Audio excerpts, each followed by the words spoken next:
First eggs boil చేసుకొని ఇందులో వేసుకోవాలి. రైస్ బాయిల్ చేసుకుంటాం. రండి 1 అవర్ బాస్మతి రైస్ 2 గ్లాసులు నానబెట్టాలి. ఫస్ట్ మనం రైస్ ప్రిపేర్ చేసుకుందాం. రండి వాటర్ మెజర్ చేసుకొని 3 స్పూన్స్ ఆయిల్ వేసుకోవాలి.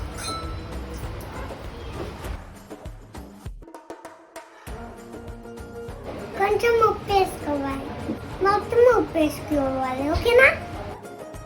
మసాలా పౌడర్ ఇందులో వేసుకోవాలి. కొంచెం అల్లం వెల్లుల్లి పేస్ట్ ఇందులో వేసుకోవాలి.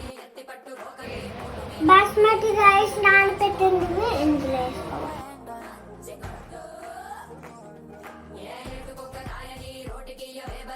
కలుపుకొని కుక్కర్లో పెట్టాలి.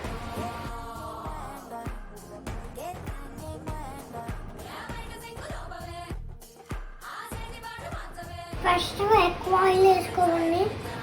ఇవన్నీ సామాన్ వేసేసుకోవాలి. మిక్స్ చేసుకోవాలి. ఇప్పుడు ఆనియన్ వేసుకోవాలి.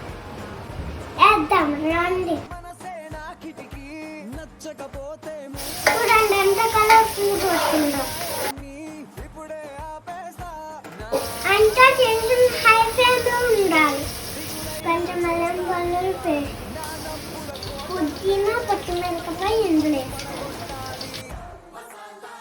ఇప్పుడు కొత్తిమీర, ఇప్పుడు టొమాటో జ్యూస్ చేసింది ఇందులో వేసుకోవాలి. కొంచెం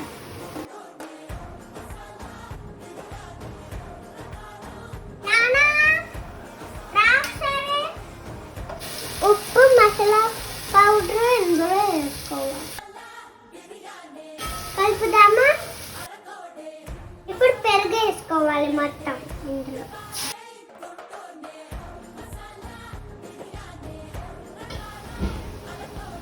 స్మెల్ బాగుంది. ఎగ్స్ ఇలా పేర్చుకోవాలి. చూడండి అలా పేర్చాము. ఈ ఫుల్ అట్లా ఈ రైస్ వేసేసుకోవాలి. 5 minutes బిర్యానీ మూత పెట్టి ఉంచితే కలుపుకొని తినడమే. బిర్యానీ రెడీ. యమ్మీ యమ్మీ బిర్యానీ.